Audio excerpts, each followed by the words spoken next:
नमस्कार, पुण्य श्लोक इलेवन शो में आज हमने देखा कि गुरु जी को सैनिक नज़रबंद करने के लिए लेके जा रहे होते हैं। देवी अहिल्या भी ये चीज़ देखती है और इस चीज़ को दिल से महसूस कर रही होती है द्वारकाबाई साहब। इसीलिए कुछ भी करके बचाना चाहती है अपने गुरु जी को। अब दिखाते हैं देवी अहिल्या तुगो जी के साथ में होती हैं, दस्तावेज जांच रही होती है तो क्या पाती हैं कि जो दस्तावेज हैं उन पर हस्ताक्षर होते हैं गुरु जी के। तो गुरु जी ने अपने हिसाब से जो कुछ करना था कर दिया। उसमें क्या पाती हैं कि 1/3 भाग जो है गड़बड़ वाला है। 3 पैसे लगाए, 7 पैसे उन्होंने खाए हैं। अब देवी अहिल्या इस बारे में कि गुरु जी दोषी हैं ऐसा कहने वाली थी, तभी आ जाती वहाँ पर द्वारकाबाई साहब और कहती हैं बात करनी है। अब बाकी सब लोग चले जाते हैं, तो कुछ चले जाते हैं, बाकी कुछ लोग होते हैं वो चले जाते हैं। देवी अहिल्या से वो कहती है कि तुम गलत कर रही हो, तुम्हें क्या लगता है तुम गुरु जी को फंसा पाओगी? सारी तैयारी तुमने कर ली है। वो कहती हैं कि फंसा नहीं रही हैं, जो सच है सो है। आपने भी देखा, रतलाम वाले लोगों ने भी बताया है, आपने भी सुना है और हमने भी यही पाया है कि गुरु जी दोषी हैं और यदि गुरु जी दोषी हैं तो उनको सज़ा मिलेगी। फिर वो कहती है सीताबाई होलकर के बारे में सोचो, उसकी ज़िंदगी बर्बाद हो जाएगी। अब देवी अहिल्या कहती है कि गुरु जी को भी सोचना चाहिए था और यदि दस्तावेजों के मुताबिक गुरु जी दोषी पाए जाते हैं तो उनको सज़ा तो मिलेगी। अब देवी अहिल्या वहाँ से जाना चाहती है। द्वारकाबाई साहिब पीछे से बोलती है कि यदि गुरु जी की जगह खंडेराव होलकर होता, तुम्हारा पति होता, तुम्हारा बेटा मालेराव होता तो। तब देवी अहिल्या कहती है कि दंड मिलता, दोषी होगा, अन्यायी होगा, कोई भी होगा, किसी भी रिश्ते में होगा तो उसे दंड तो मिलेगा, सजा मिलेगी, न्याय सबके लिए बराबर है। अब देवी अहिल्या ये बात कहकर वहाँ से चली जाती है और सांस अटक जाती है द्वारकाबाई साहिब और यमुनाबाई की। और फिर दिखाते हैं रसोई में अब बड़े सुशील बहू की तरह खाना बना रही होती है छोटी आई मालेराव की पार्वतीबाई साहब, और साथ में रखमाबाई होती है। अब पार्वतीबाई साहब को चिंता हो रही होती है कि खंडेराव ने इतना बड़ा विश्वासघात झेला है, उन्हें बहुत तकलीफ हो रही होगी। तब रखमाबाई कहती है कि तकलीफ तो होनी थी, मतलब कि उसे समझ ही नहीं है। तुम बुरा मत मानना, लेकिन बच्चों तरह काम करता है वो। राजा होने का कोई भी गुण नहीं है, किसी पर भी विश्वास कर लेता है। जबकि खंडेराव के पास में और भी बहुत सारे विकल्प हैं, अच्छे लोग हैं, विश्वास पात्र हैं, तो कुछ ही कोई ले लीजिए। फिर तभी आ जाते हैं छोटी आई कहते हुए मुक्ता और मालेरा वहाँ पर। अब वो उनके साथ में व्यस्त हो जाते हैं और दिखाते हैं देवी अहिल्या, मल्हारराव सुबेदार जी, गंगूबा, तुगोजी, खंडेराव होलकर सब लोग कहाँ होते हैं? मुख्य कक्ष में होते हैं, दस्तावेज जांच कर रहे होते हैं। और क्या पाते हैं? तुगोजी बताते हैं कि रतलाम में वो 2 दिन रहे और उन्होंने क्या पाया कि कुछ लोग काम कर रहे हैं, मतलब जो गांव का मुखिया है वो भी बड़ी ईमानदारी से साथ में बेईमानी का काम कर रहा है, कुछ लोग और भी मिले हुए हैं, मगर वो सब लोग गुन्नू जी के अलावा एक और इंसान है जिसके कहने पर काम कर रहे थे। अब वो कौन है उसके बारे में कोई भी बताने के लिए तैयार नहीं है। बहुत कोशिश की मगर तुगोजी नहीं जान पाए। खंडेराव होलकर कहते हैं कि कोई बात नहीं, खंडेराव होलकर अपनी जो 3rd डिग्री इस्तेमाल करेंगे तो सब लोग आराम से अपने आप बता देंगे उस आदमी का नाम भी। और खंडेराव जिस गुस्से में, जिस लहजे में बोलते हैं उससे सभी को गर्व होता है, खुशी होती है कि खंडेराव होलकर को प्रजा की कितनी चिंता है। अब मल्हारराव सुबेदार जी पाते हैं कि देवी अहिल्या कुछ ध्यान नहीं दे रही हैं, वो कुछ सोच रही हैं। वो पूछते हैं कि अहिल्या तुम्हारे हिसाब से क्या होना चाहिए?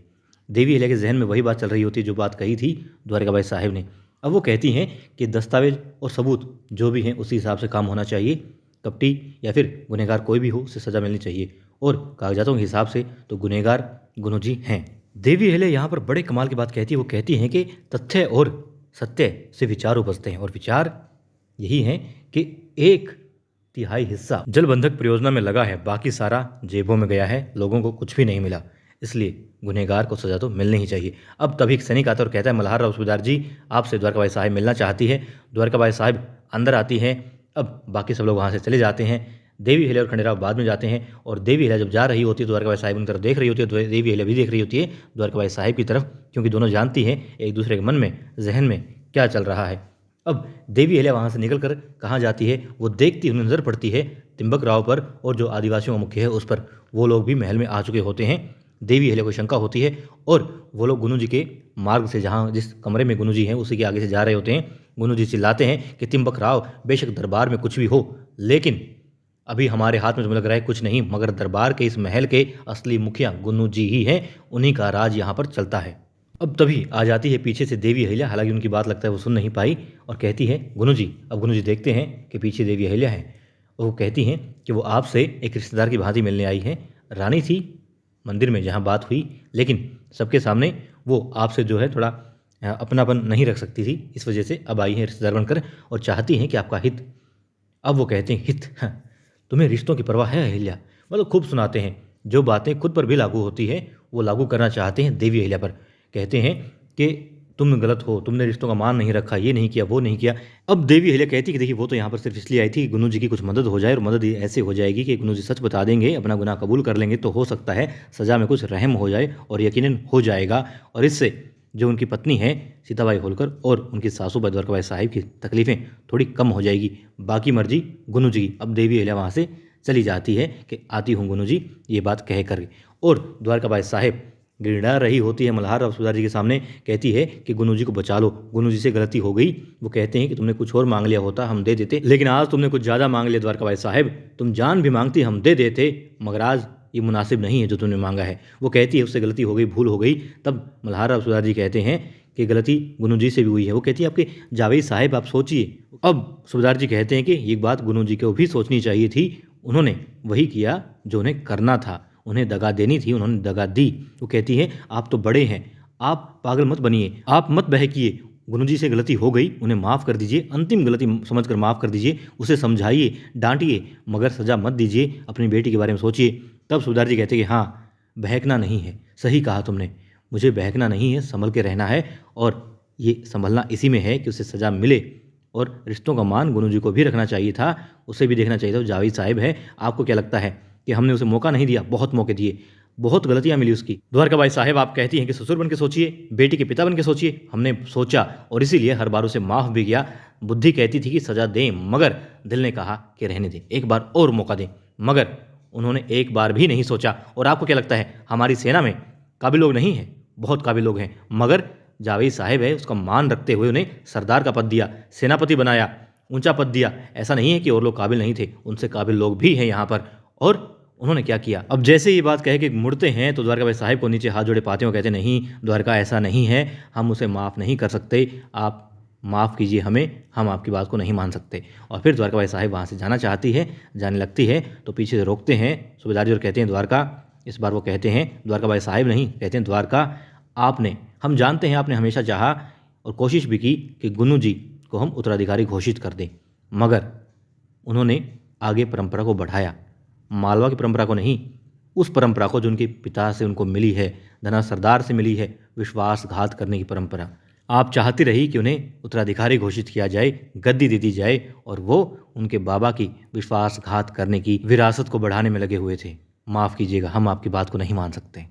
और महल में जैसे कि बहुत सारे कपटी लोग हैं, दुरात्मा लोग हैं, इसीलिए एक इंसान देख लेता है गुनू जी गिरफ्त में आ चुके हैं और तुरंत भाग करके खबर पहुंचा देता है धना सरदार तक। धना सरदार मदिरा पान कर रहे होते हैं, मौज कर रहे होते हैं, पैसे उड़ा रहे होते हैं, तो वो बताता है कि गुनू जी फंस गए हैं। अब धना सरदार उसी संदेशवाहक का गला पकड़ लेता है और कहता है कि गुनू जी हमारे बेटे हैं, उसे कुछ नहीं होने देंगे, हम ईंट से ईंट हिला देंगे मालवा की, और मल्हार राव सूबेदार जी को सबक सिखा देंगे, मगर गुनू जी बेटे को कुछ भी नहीं होने देंगे। हम अपने बेटे गुनू जी के लिए कुछ भी कर सकते हैं, उसे कुछ भी नहीं होने देंगे। और फिर दिखाते हैं महल में दरबार में होते हैं गुनू जी, और मल्हार राव सूबेदार जी को तुगो जी बताते हैं, जो कि परंपरा होती है कि कौन अपराधी है, क्या उस पर इल्ज़ाम है, सारे बताते हैं। फिर बीच में रोक देते हैं सूबेदार जी और कहते हैं हमें सब मालूम है, और कहते हैं जी क्या आप कबूल करते हैं, आप मानते हैं सारी बातें कि आपने कपट किया है? अब गुनू जी साफ साफ मना कर देते हैं, कहते नहीं, मैंने ऐसा कुछ भी नहीं किया है। देवी अहिल्या कहती है बहुत सारा गबन हुआ है, पैसा आपने लिया है, आपके हस्ताक्षर हैं, आपकी जेब से ही फिर बाद में पैसा गया है, एक बार आपकी जेब में है राजकोष से, फिर आपने ही दिया है, कहाँ गया पैसा, गबन कहाँ हुआ, दस्तावेज दिखाइए, क्या आपने नहीं किया? तब वो कहते हैं कि मैं बिल्कुल निर्दोष हूँ। और दोषी कौन है जब पूछा जाता है तो कहते हैं दोषी ये लोग हैं जो उस ग्राम का मुखिया है और आदिवासियों का मुखिया है, इन लोगों ने मिलकर सारा कपट किया है। और ये बात सुन करके मल्हार राव सूबेदार जी, तुको जी, मतलब हर कोई जो भी महल में होते हैं, और खंडेराव जो समझ नहीं पा रहे होते हैं, गुस्सा करें कि हैरानी व्यक्त करें, सब लोग बहुत ज़्यादा हैरान हो जाते हैं। और गुनू जी ये बात कह करके बचना चाहते हैं, खुसर फुसर दरबार में शुरू हो जाती है, मगर क्या बच पाएंगे? क्या देवी अहिल्या सबूतों के तहत उन्हें गिरफ्तार करवा देंगी, सज़ा दिलवा देंगी? आने वाले एपिसोड में देखते हैं।